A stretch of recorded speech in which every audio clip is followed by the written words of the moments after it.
I think Paul's School was a very important chapter in my life. I tend to see my life in terms of chapters, as in a story, which I guess while we're talking. And then especially once I became a mother, I wasn't even called Amanda anymore. I was called Alessandro's mum.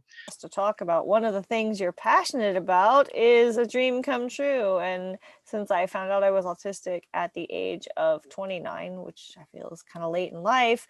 Because my journey is one of hardship growing up. My main mission was I wanted to not just like make it, but actually, thrive in this environment. But it has never taken away from my will and determination. Stoked to be on. Thanks for having me, mate. I've been the bucket list guy for about 10 years. One day I saw a link on I think it was Facebook, and I followed the link because it resonated with me, and I ended up reading about empaths. Now you can always edit the inappropriate stuff out. And I'm looking at those faces, and it's making me feel very old. I'm just finishing something, so I just wanted to be polite rather than just be abrupt. I was born just like everyone else, and went through just a normal growing up or whatever. However each of us grows up, that's our normal, right? Because we don't know anything else. So I'm no different in that regard. And here's your host, David Hackett.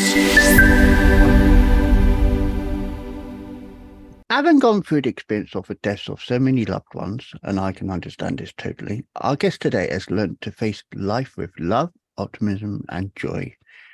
She has kept journals and written to express herself most of her life, which led her to a career of teaching, writing, and writing books. She naturally turned to writing to help deal with her grief. Then she discovered she could use writing to help friends deal with grief too. And we will see about the book she's talking about, because I know when we introduce her book's behind her. But to share a message, she hosts the Grief and Happiness podcast, which I'll put the link in description after I finish this. So when you're watching this, there will be a description of her podcast below.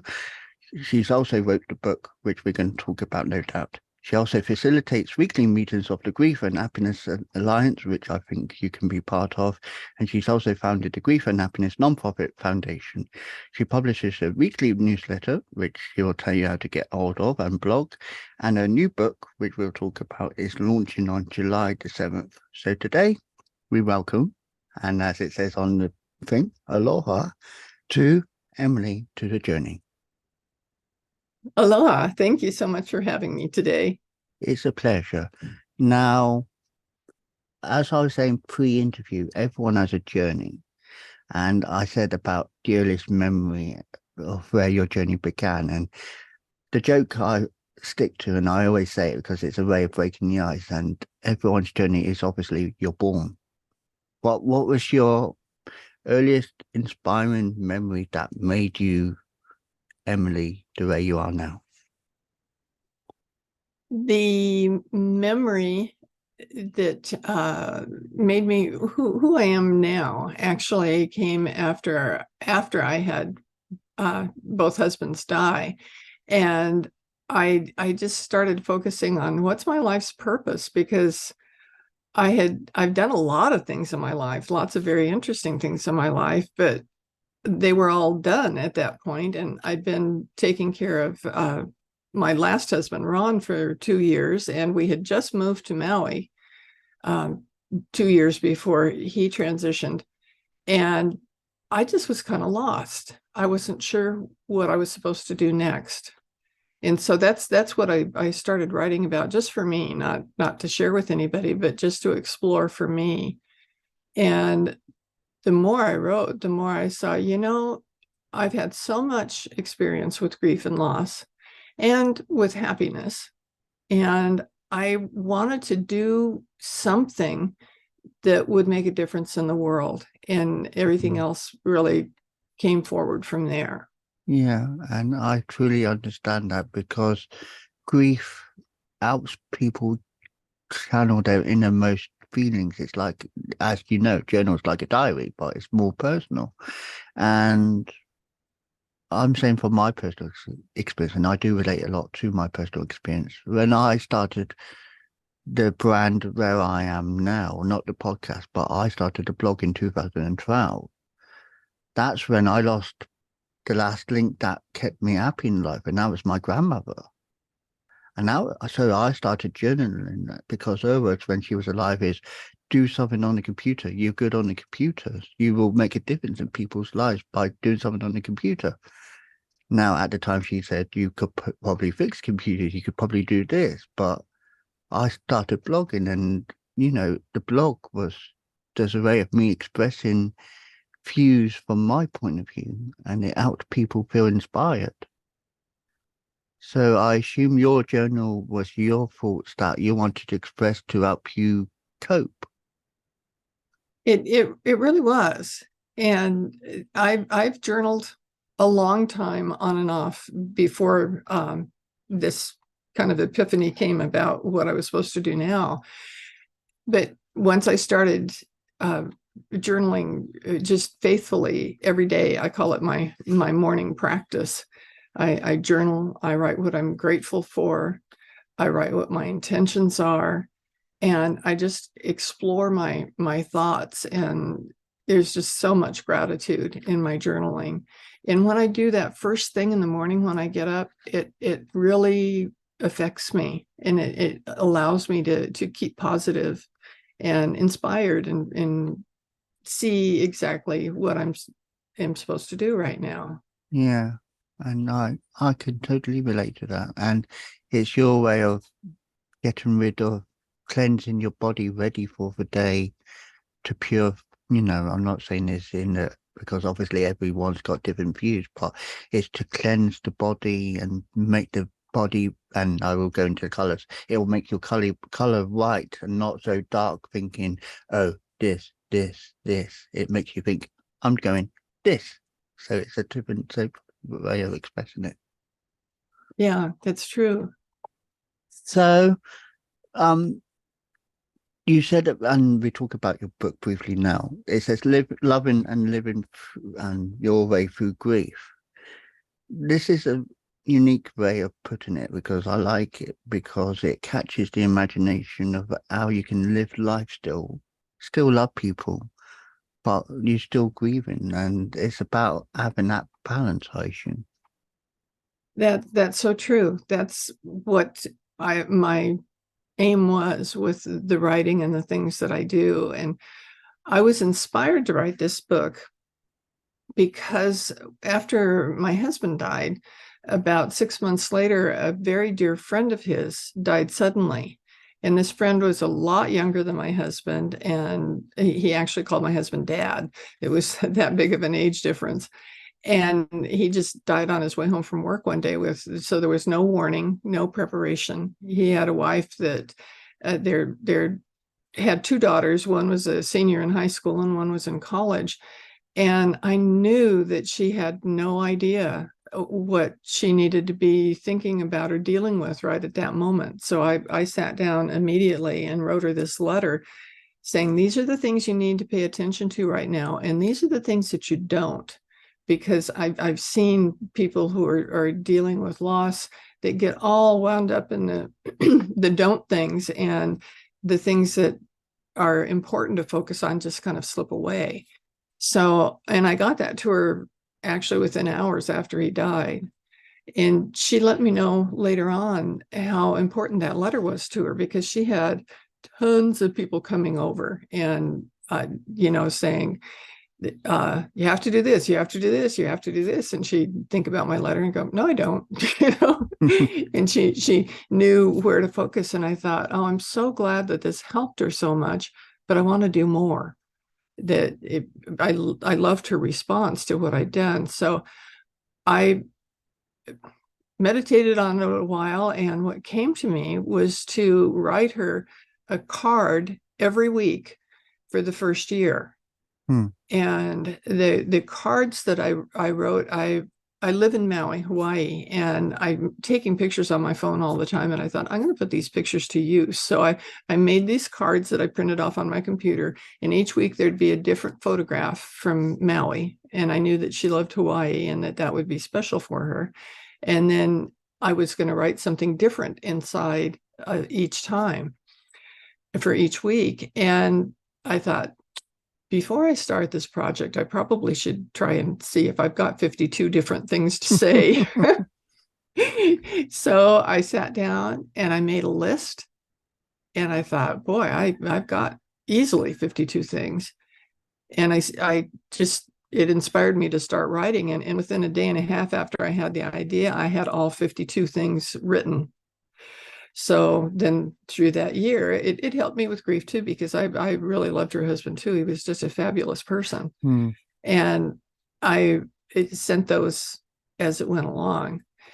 And I was telling my step granddaughter about this experience, and she contacted me just maybe a month later and said that her dad, my stepson's best friend, had just died suddenly, and leaving his wife and his children, and with no preparation because he was too young and that sort of thing. She said, could you possibly make some of those cards for me? So I said, sure. And as I was printing those cards off and folding them and, putting them all together, I was listening to a podcast, and it was somebody that I really liked listening to her podcast, and her guest that day happened to have written a book, and I was interested in her book. And so I scrolled down to the bottom of her page, and she said, and I am a book agent. So if you have an idea for a book, let me know. And that was like inspiration. I saw that and I thought, I'm a writer. I have an outline that I've made with these things, with the 52 different weeks. And so that's where my book got started from. Yeah, and I just like, and the way I call this podcast the journey is because everyone's journey is different, and everyone's journey is unique, because you could go on the fastest road, straightest road possible, but not always easy. You know that yourself, as you just testament to. Oh, yes. About how, things coming your way. Deaths are a distraction. They the side road. I don't know what they call them in America, so excuse my term. I've used the way we use in England. You got the slip roads. You got the diversions. I think it's exits. I think you call America. Yeah. So, but you got those diversions. So nothing's always straightforward. But when you find a niche that is happy for you, and you connect with it, it keeps you staying focused on that main road, and it's a never-ending journey. That's right. And it's so good when you can. And one of the things I frequently see when I'm talking to people who are dealing with grief is that they get in their own way. They just don't stay on that road. They say, oh, I couldn't possibly do that, or I can't do this now, and they block a lot of the good that could come to them that would really help them move forward, because they throw up these roadblocks. So I always encourage people to pay attention to what inspires you and act on it. Don't just say, oh, I'll do that later, or I'm not good enough to do that, or whatever it is. But to get out of your own way and listen to inspiration. Yeah, and talking about grief, and it's a thing that is a common thing. I took a year at least to overcome the death of my grandfather, who died in 2005. I took a bit longer with my grandmother, who died in 2012. But the thing was, it kept me going. But at the same time, those people around me, I'm not saying that I'm a big family at the time, but my mum, she took the death badly. Now, there was an opportunity. Yeah, I could have stayed with her and supported her, but I couldn't at the time through circumstances that was beyond my control. But after that, me and my mum wasn't the same again. And I put it down to, and I'm not saying this in any way judging her, because I'm not. And I don't even know if she listens to my podcast or knows I got podcasts. But if she does, I'm not judging her. So I'm making that clear. But she went through a grief a lot more difficult than I did. Now, I know I was close to my grandparents, and I know in a sense she was close to, her parents. But that time of grief for her, she should have reached out more to me and make the effort to say, I need your help, David. And I would have been there for her. But she wasn't. So as a consequence, that love between me and her now is not as strong as it was. And I haven't spoken to her for a few years. And every time I do talk to her, she's got the negative blockers on because that's her way of coping.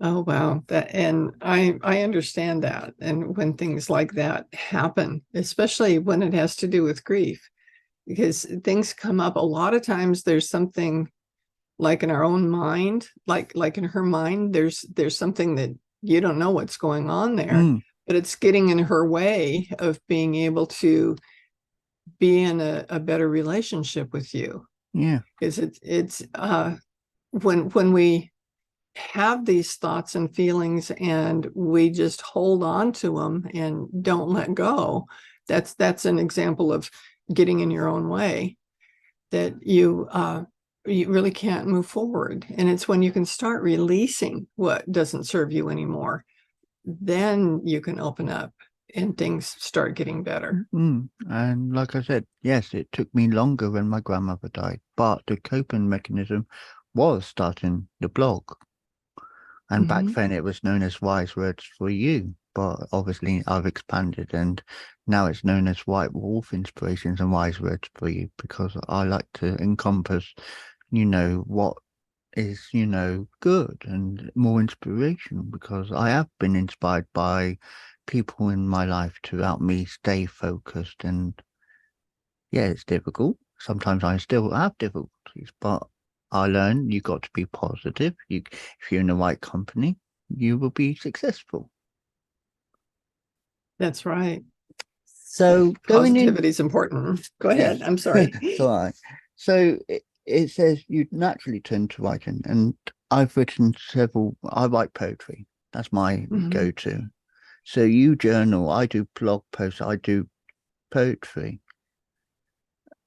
And you said writing to help friends deal with grief. Have you written any more friends since you've started this journey?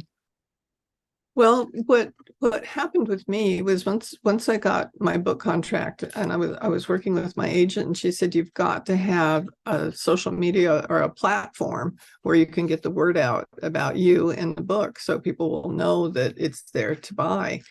And with that advice, one of the first things that I did was create a blog that I posted on my website every week.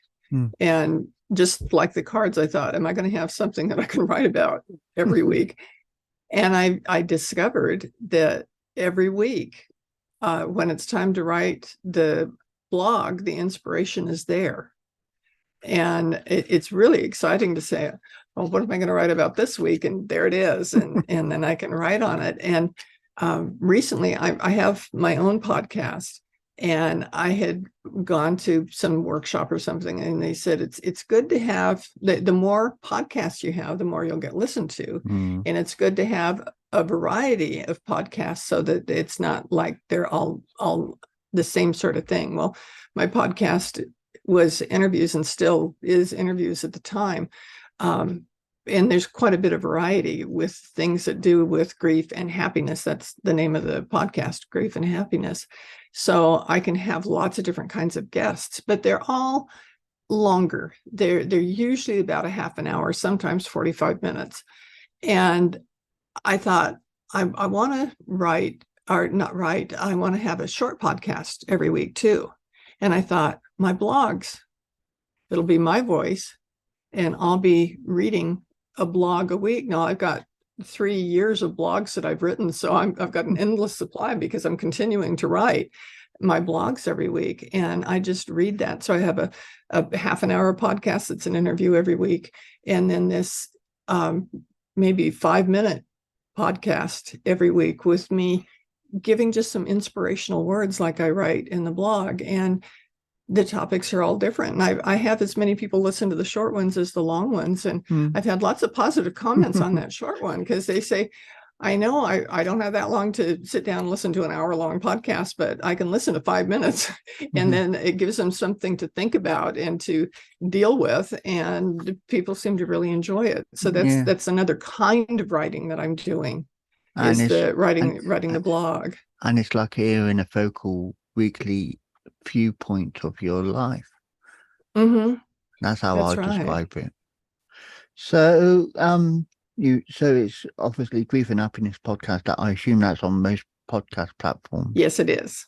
Okay, and like I said, I'll put up the link in the description post edit. So we talk about you said about facilitated weekly meetings of the Grief and Happiness Alliance, and obviously you wrote the book Loving and Living Your Way Through Grief, which I think I'm going to use for a title for the podcast today. How is this weekly meeting run? How can people be part of it?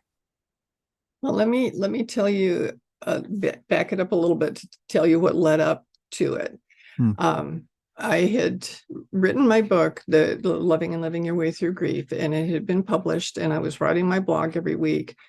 And I thought, I've got to do more. I have this thing. It was like why I wrote the book that came from the cards, because I felt like I had to do more, but I wasn't really sure what it was. So I kind of put it out there that I was thinking about, I've got to discover what this more is.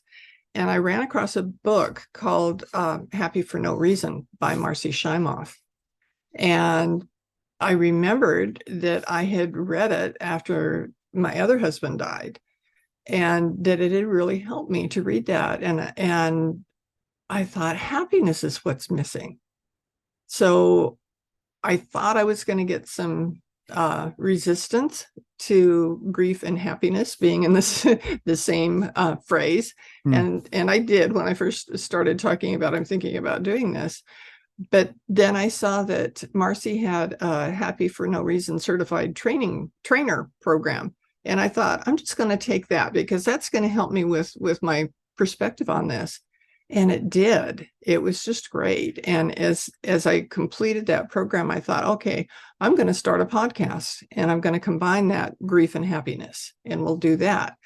And I really liked that. And I thought, I've got to do more. So I thought, wouldn't it be neat to do, because I'd been teaching people are working with people to write through their grief. They'd come over to my house here on Maui, and a couple times a month, and we'd write and talk about what we wrote. And it was really successful, and the people really liked it.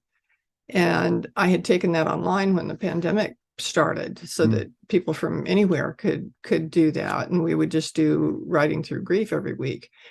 And I thought I could combine that writing that I'm doing with happiness practices that I learned how to do, and have learned a whole lot more about happiness since I did all this, and have a weekly meeting where people could come together, and we'd write about a specific topic I'd give them every week that had something to do with grief. And then we'd talk about what we wrote, and then I'd teach them a happiness practice every week. And I thought, I think this is a really good idea, but maybe other people are not going to think so, because of this grief and happiness. They don't think you can do both things at the same time. So I thought, I'll do a pilot program. And I invited a bunch of people that I knew from all over to do a pilot program where I told them what my intention was. I ran a meeting like I had the intention of doing, that they could participate in, so they could actually see and feel and hear and write. And then after that, we discussed it, and they all loved it.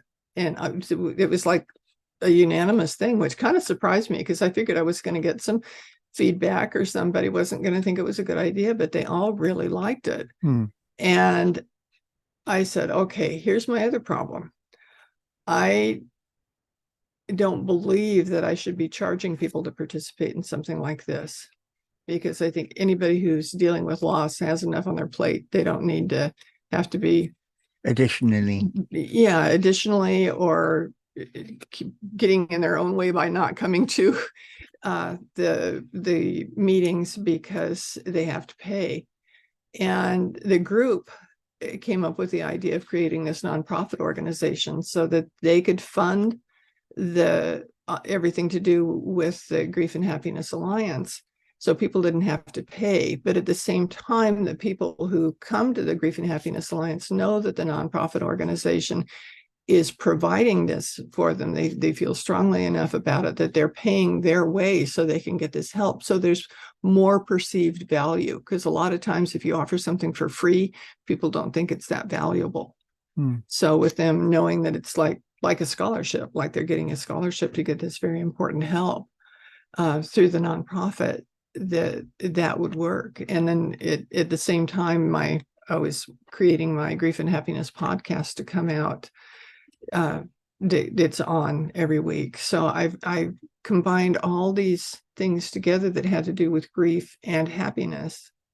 And I should say that one of the things that I strongly believe is that you don't get over grief, that once somebody you love dies, that grief will always be with you, but it changes in form. It gets to the point where you can hold it in your heart and still miss that person, but still feel that love and that bond and the joy that you had together for the rest of your life. And that makes it so grief can be positive. In the early grief, the early mourning is where it's really tough. And I can't say it's exactly positive, but knowing that you can be moving forward a little bit at a time, and you can eventually get to the point where you can be perfectly happy. I honestly can say now that I'm happier now than I ever have been. And it's because that's what I'm focusing on while I'm helping people deal with grief and loss. I don't go into that chasm of sorrow with grief and loss with them. I focus on what's good about their loved one. Talk to them about their loved one using their loved one's name. It makes a huge difference of being able to see things positively that really helps them to deal with their grief. Yeah, and I do understand that, because that's how I cope with my grief. I learned, yes, it happened. I had my time of missing. I've had my time of crying. I still have my times of crying. I still have my times of being, not saying deliberate, but aggressiveness, because that's my way of coping with it. But I know that the legacy still lives on. The thoughts of what I'm doing, because of what she suggested, will live on even beyond the point of when I'm not here. So I can understand the point of view on that, because, I'm not going to say I'm going to die anytime soon, touch wood, but the podcast will still be there. The videos will still be there. People will always look at that. The only way it will disappear is if it gets wiped from memory. But I'm wanting this legacy to stay here even after I've gone. So me living and remembering my grandparents, especially my grandmother, more so, her legacy still lives through the mindset of what I do. When I talk to people, I think of what she'd be saying to me if I was with her now. She'd be like, she'd be saying, I'm proud of you. And I know she'd be proud of me. That's right. That's right. And I have, in this legacy idea, that's part of what I was kind of considering when I wrote my book was, I don't have to be here for somebody to get benefit from this book with dealing with their loss. And so with the nonprofit organization, you have to do fundraising and writing grants and doing things to get the money to fund it. And I said, how about if we have a Grief and Happiness Handbook? and they loved that. So that's my next book that's coming out. It's going to launch on July 7th. And that will be from most bookstores, I would assume. Yeah, you can get it any place, the Grief and Happiness Handbook. And in addition to that, people kept saying, I want those cards that you wrote to your friend. How do I get those? And my publisher that I'm working with now, a wonderful publishing company, Ignite Press. They're really fabulous. And I was talking to the person there about my book, and she had read my book, obviously, before they agreed to publish it. And she said, I love the idea of these cards. Why don't you publish the cards? And I said, well, I've looked into all kinds of different ways of doing it. It's outrageously expensive because there's 52 things. So you've got to pay 52 times to, put it together and do it manually. And I thought, it just seemed like too much work. And she said, well, let's just print them. And so the cards are going to be coming out at the same time that the book comes out. And it's a beautiful box set. I love how pretty it is. And each card has on one side one of the things that you can, those little bite-sized things that could support you, where you can pull one out and read it. And the other side are pictures that I've taken here on Maui, just for beauty and to be able to think of the beauty of nature. And so I'm very excited about people having access to those cards. So it's like a calendar, because you do get those card calendars where you can look at the calendar and pull out the card and see something written. And I like that idea.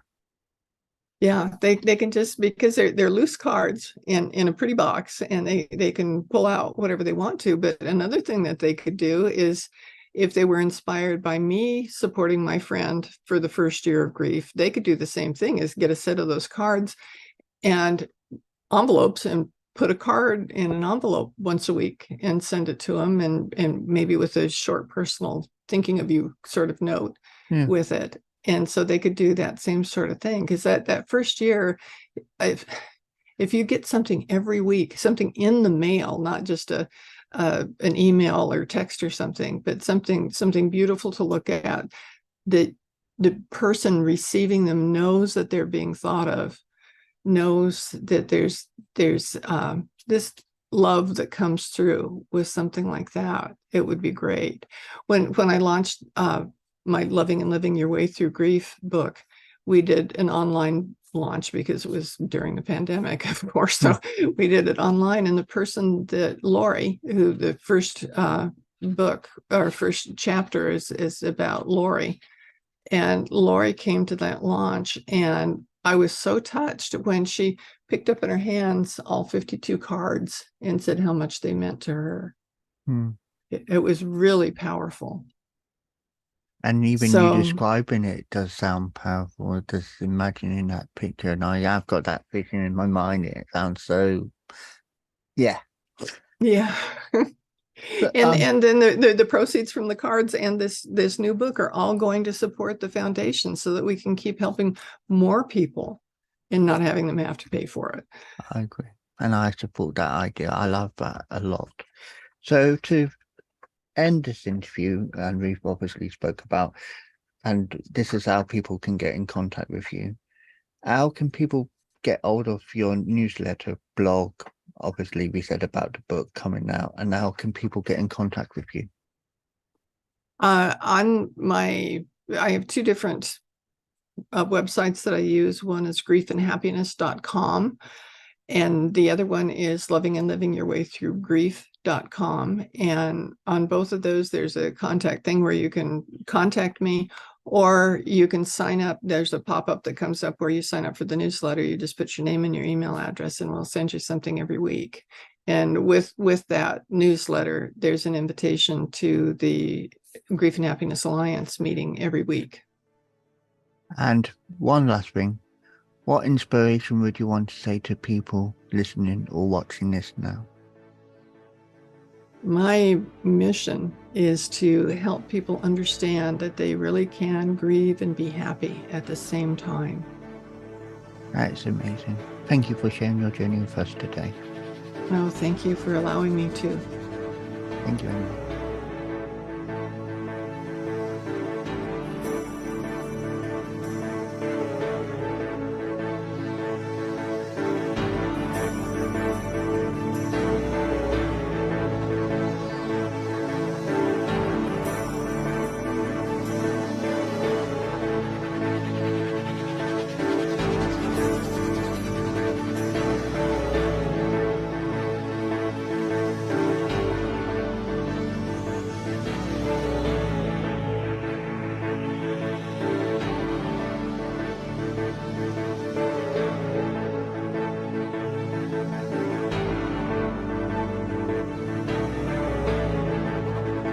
That was The Journey, hosted by Wise Words Imaging, hosted by David Hackett.